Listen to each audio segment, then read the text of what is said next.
To this week's episode. Yay! Thank you for joining me. And yes, we are live. I am so excited today. Ah, how's your week been going? I hope great. Mine has been beautiful, has been wonderful. Yeah? So let's dive right into it. Welcome, everyone. I am Dr. Chinsom Ogu. I am your skin and confident doctor, and I help you glow, not just your skin, but from inside out. Welcome. Now, today, what are we talking about? Hmm. What are we talking about today? The topic is imposter or in progress. Imposter or in progress. Are you an imposter, or is there an imposter, or are you a work in progress? So, let's dive right into it. So now, have you ever found about to show up, you're about to go somewhere, about to maybe speak, go and do a presentation, about to take up space, and suddenly you hear that voice in your head. It starts to tell you you're not good enough. You start to question what you know that you know. You start to hear things like, who do you think you are? You are going to fall on stage. You are going to say rubbish. You have not prepared enough. Did you know that that feeling has a name? It's called imposter syndrome. And the truth is that many confident and capable people actually experience it. So don't think you're alone. A lot of people feel this way, but the difference is that they don't allow it, stop their glow. They don't allow it to prevent them from shining. So now, what's that imposter syndrome? Imposter syndrome is, that feeling that you get when you want to do something that maybe you don't deserve the position they're about to take. You feel like you are taking up a space that you were not meant to, take. You start to tell yourself that, you're not as good as the other people that, you know, took up that position. Or you start to convince yourself that maybe you're not as good as people think. And you start to shrink. You start to feel as if very soon they'll find out though that I'm a fake.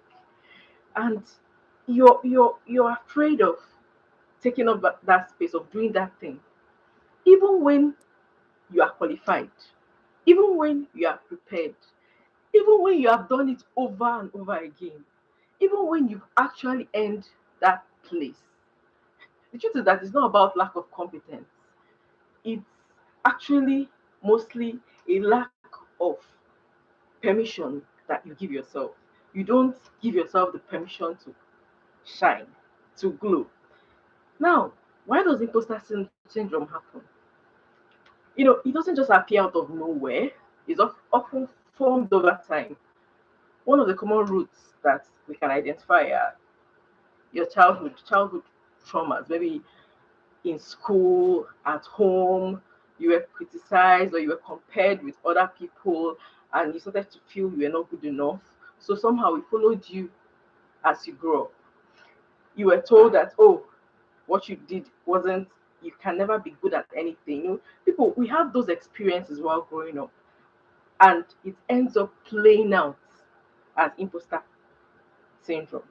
Also, when you were, only being praised when you did well, when you were not allowed to make mistakes, you were in an environment where mistakes were not allowed. You had to always show up, be the best, shine. You have to be the first in everything you did. Being different wasn't allowed. So the truth is that the Bible even says that life and death are in the power of the tongue. So what was said to you, what you experience, may actually come out as when you're an adult, as that voice in your head, and make you feel inadequate. So now, what actually triggers this feeling?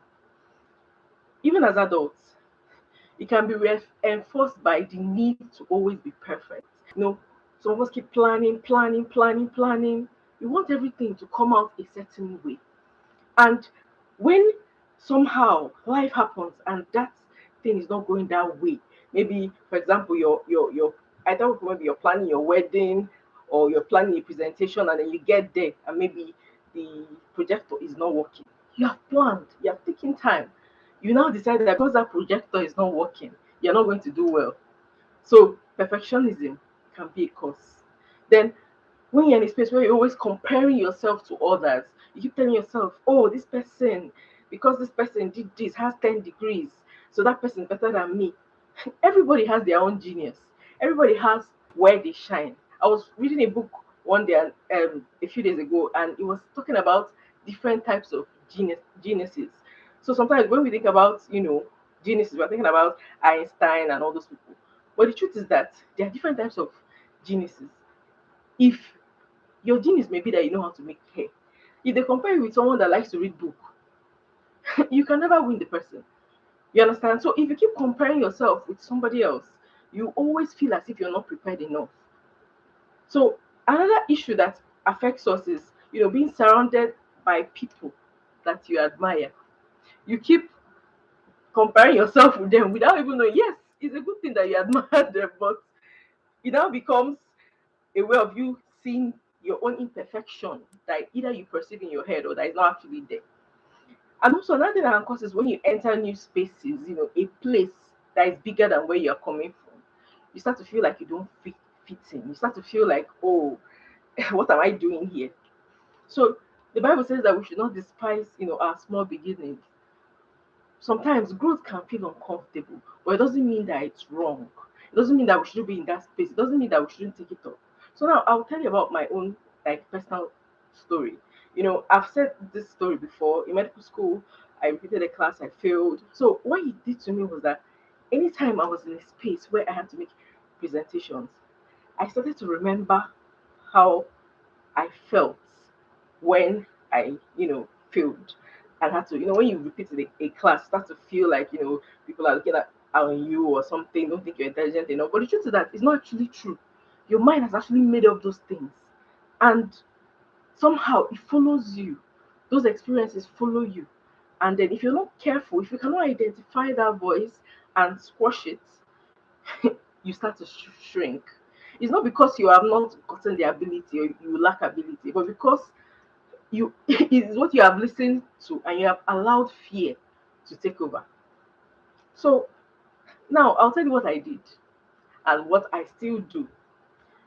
Whenever I'm in a space and I have to make a presentation, go somewhere, do something, and that voice in my head comes. Yes, it happens to us all. The voice comes, what do I do? I will look at whatever is intimidating me. For example, I am going for a presentation and there's somebody presenting before me, and I feel like, oh, this person is so good. What am I doing here? What I do is that I find one thing that I feel I do better than that person. It may be something as stupid or as silly as my nails are finer than your own, like, and I hold on to that one thing and I amplify it. And I tell myself that because of this one thing, I can show up. This person, I'm meant to be here. This person is not, because is not better than me. So I'm in the right space and I need to show up. So I amplify what it is that I have identified. Right? Could be I have better skin. I can tell myself I'm more prepared. For example, another thing I say is like when I go for a presentation, I tell myself that yes, these people may be professors, yes, they know this thing, but it's me that ready yesterday. So I'm the most current person because I prepared for this presentation. So because I know the most current things, irrespective of what they knew or how much experience they have, I'm the person that prepared. So I know it more than everybody. It may not be true, but that's what I tell myself, and it works. So confidence doesn't need many reasons. Sometimes you just need one thing to hold on to, just need one anchor. So, but another thing I also do is that when I'm in a space, I think of things that, funny things to help me stick and stay true. Imagine that everyone you are presenting to, for example, someone told me, imagine everyone you're presenting to is sitting, on a toilet seat, you know, in a presentation hall. Think of something funny that's going to make you relax, that's going to make you feel free, feel like these people are with you, and think of that and use it to move. When you remove fear, it's your power shifts. You remember that everybody there is human. Sometimes healing needs truth. Sometimes it also needs humor. You don't have to be serious and all to be able to, make this work. So now, let me tell you a story that I came across in a book. There was a, let's say, super girl who had superpowers. She was used to saving the day. She would go and save people from burning bushes, burning houses. It was her thing. She was good at it. Then one day she was working and she met, an old classmate. And they used to call her Fat Amy in school because in school she was a nerd, she was fat. And the person, oh, Fat Amy, how are you doing? What are you now doing now? And that name just awoken something inside her. And you know what happened? She got a call. Oh, there was a fire in a building and she needed to go and rescue people. And her brain started telling her, this is somebody that has been rescuing people since. Her brain started telling her, oh, you're not good enough. Oh, what if you go and people die? And she was going towards this, but she kept hesitating. This is something she had been doing before. Now, what happened? Imposter syndrome took over. She couldn't get to the place where she needed to rescue those people from that building. This is something she had done over and over. But she allowed the experience she had take over her thoughts. And she couldn't rescue those people, they died. So now this is a picture of what can happen to you when you allow imposter syndrome take over. Because somebody that needs what you have to offer may lose out on it. You may need to, what you have to offer may be what will save somebody's life or what will direct somebody. And the person loses out just because you allowed what was not true to hold you back. Many of us are this superhero that talked about. We have the skill, you have the experience, you have the calling, but those old voices tried keep on defining you. The Bible says I should forget the former things. I am doing new things. So you can't wait to feel confident before you start to act. You may delay the impact you were meant to make on people's lives. So now, how do you overcome this syndrome? First thing, name that voice. That thing that keeps coming to your head. Give it a name. Identify the root cause, where it's coming from. Then don't accept it as truth. Tell yourself when it comes, say it's a lie. Because put facts with the fiction that it comes with. You're prepared. So which one is that you don't fit in the room? You fit in the room. You are supposed to be there. You worked hard to get there. So why is that voice telling you it's not true? Because you studied all night or you prepared for 2 weeks. So how can something not tell you that you're not prepared when you actually prepared? Name the voice. And irrespective of that voice in your head, move. Confidence only grows when you take action, not when you keep preparing, not when you cover. So anchor whatever you're doing on the evidence, not the way you feel, not your emotions. Stop over preparing to feel like you're worthy to be in spaces. Replace that perfection with progress. God has not actually given us the spirit of fear. So why are you afraid? What is the worst thing that can happen? Okay, fine. You don't do it well. You try again and you keep trying until you get it right. So what is really the worst thing that can happen? Fear actually stops us from doing what we need to do when we need to do it. So tell you when it comes, speak the truth out loud. Say it to yourself. Stop disqualifying what God has qualified. Remember that growth feels unfamiliar. So God has called you. Don't disqualify yourself. So to grow this week, when imposter thoughts come, pause. Pick one thing you are good at and say it out loud to yourself and proceed anyway. Confidence isn't loud, it's obedience. So move. Don't don't hide. That's the only way your glow will really show from inside out. So now to end, we'll give you a skincare tip of the week. Anytime you're confused about what to rub, what cream to use, pause. Run away from creams that tell you brightening, lightening, toning, they're all the same thing. Forget all the hype.